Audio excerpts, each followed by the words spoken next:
All right, lean forward, bend over. You've got a disease in your name. Maybe you should stop calling names. I'll explain.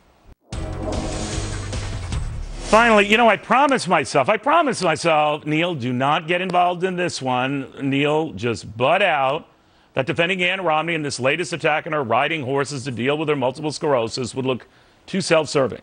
That because I have MS, my comments might be taken with a big grain of pity salt and more than a hint of sympathy bias. Well, guilty as charged.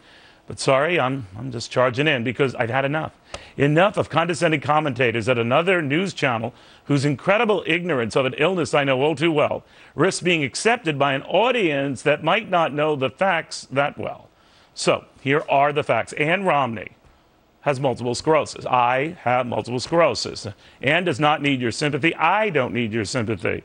That is, unless it makes you feel sorry enough for me that you want to watch my show at 8 p.m. Eastern Time on Fox Business Network. At least I'm up against a guy who's not physically ill, Bill O'Reilly. But enough of me. Back to me in this crucial point. Ann Romney deals with her MS riding horses. It's called hippotherapy.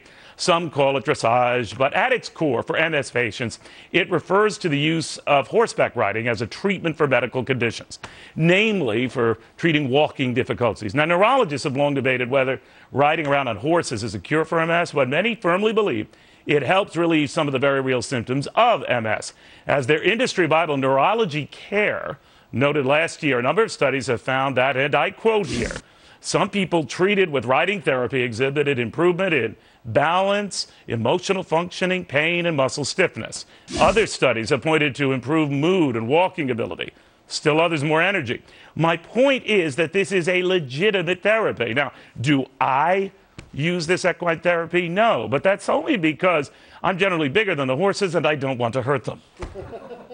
Ann is not, so there's no such risk. But seriously, let's get serious. Ann Romney doesn't need my defense, but her critics need to use some common sense here. Just because you might find such therapies strange, trust me when I tell you, this disease it helps treat is a lot more strange and a lot more cruel. So go ahead and have a good, stupid laugh over Ann and her horses and whether they have anything to do with her illness. Ignore the fact she got really into this big time about the time she was diagnosed with this illness. You might want to look that up. It just seems odd to me that a network with the very letters MS in its name wouldn't resist making fun of someone who has to live with MS every day. Now, Ann Romney doesn't need their pity, just their accuracy. She's got a lot of money, but it clearly has not bought her a pass from a lot of hell, has it? Take it from me. I'm not horsing around. These guys taking pot shots at Ann Romney are horses' asses. Take it from the Multiple Sclerosis Society, the American Academy of Neurology, the European Neurological Society, the MS Research Center, the Child Neurology Society, and so many others who devote so much to an illness that is so bad and chronicle the very real benefit of horseback riding that they all report has a proven history of doing some good. Hippotherapy, dressage, working with horses, whatever the hell you want to call it. You don't have to lean forward to appreciate it. Just check your facts before you joke about it, because right about now, you condescending, sanctimonious twits who are allegedly healthy, you have proven that you do not know the benefits of horseback riding one bit, but you sure are good at piling on the lies and shoveling what amounts to unadulterated stuff. All right, I just had to say that again. I don't want your sympathy, but do remember what I said about 8 p.m. against the... Anyway, FBM. Sorry, I just had to say that because sometimes, you repeat lies often enough. Some impressionable, good people, they're fooled. You can lie to them, and they're decent enough to believe it. I'm just telling you.